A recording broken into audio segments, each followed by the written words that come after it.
தேவா, தேவா, சற்று நேரத்தில் இரவாகப் போகிறது. எல்லா மக்களும் தூங்குவதற்கு தயாராகும் பொழுது தாங்கள் மட்டும் விழித்திருப்பது ஏன்? எதற்காகவாவது கவலைப்படுகிறீர்களா?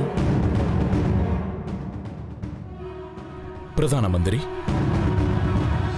நமது பிரதான நுழைவு வாயிலை காக்கும் சேவகனை பாம்பு கடித்துவிட்டது. இதை யார் செய்ததென்று தங்களுக்கு நன்றாக தெரியும். இது அந்த பாம்பாக உரியெடுத்த தைத்தியரின் வேலைதான். தேவா, ஒன்றை கவனியுங்கள். மல்லாசுரனின் மறைவுக்கு பின்னர் அவனுடைய 2 மகன்களுமே பாடம் கற்றிருக்க வேண்டும். அவர்கள் மனம் மாறி மக்களுக்கு தொல்லை கொடுக்க மாட்டார்கள் என்றுதான் நினைத்தேன். இல்லை பிரதான மந்திரி, கும்பகவனது தந்தையின் மரணத்திற்கு பழிவாங்கும் எண்ணத்தில் இருக்கிறான். அதனால்தான் அவன் இவ்வாறு நடந்து கொள்கிறான். தேவா, அப்படி என்றால் தாங்கள் மறுபடியும் ஒரு போரில் சண்டையிட வேண்டியிருக்கும். கும்பக்கை அவனது இடத்தில் நிறுத்த. அதைத்தான் நான் தவிர்க்க நினைக்கிறேன். அமங்கலமானவற்றை நிறுத்த போர் ஒன்று மட்டும் தீர்வாகாதே. போர் என்றாலே மக்கள் மனதில் எப்பொழுதுமே பயம் இருக்கும். பல உயிர்கள் பலியாகும். இவை எனக்கும் பிடிக்கவில்லை.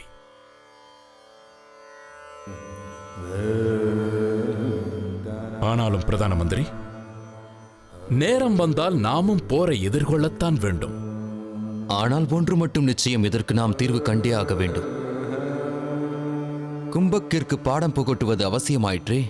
மக்களை கைது செய்வதனால் அவனுக்கு எதுவும் ஆகப் போவதில்லை என்பதை உணர்த்த வேண்டும்.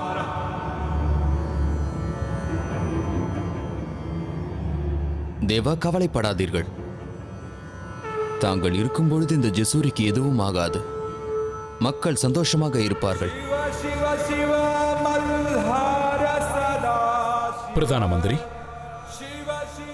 நான் கவலைப்படுவதற்கு இன்னொரு விஷயமும் உள்ளது.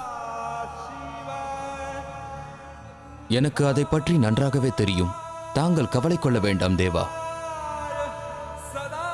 இந்த விஷயத்தை பற்றி என்ன செய்யலாம் என்பதை நான் யோசிக்கிறேன். தாங்கள் இது எதை பற்றியும் கவலை கொள்ளாமல் ஓய்வெடுத்துக் கொள்ளுங்கள். நல்லவையே நடக்கும்.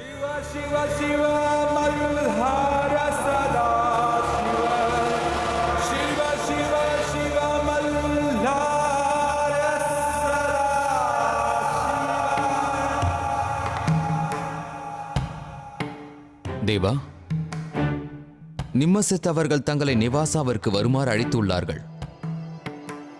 தாங்கள் அங்கு செல்லலாம் என்றுதான் நானும் நினைக்கிறேன்.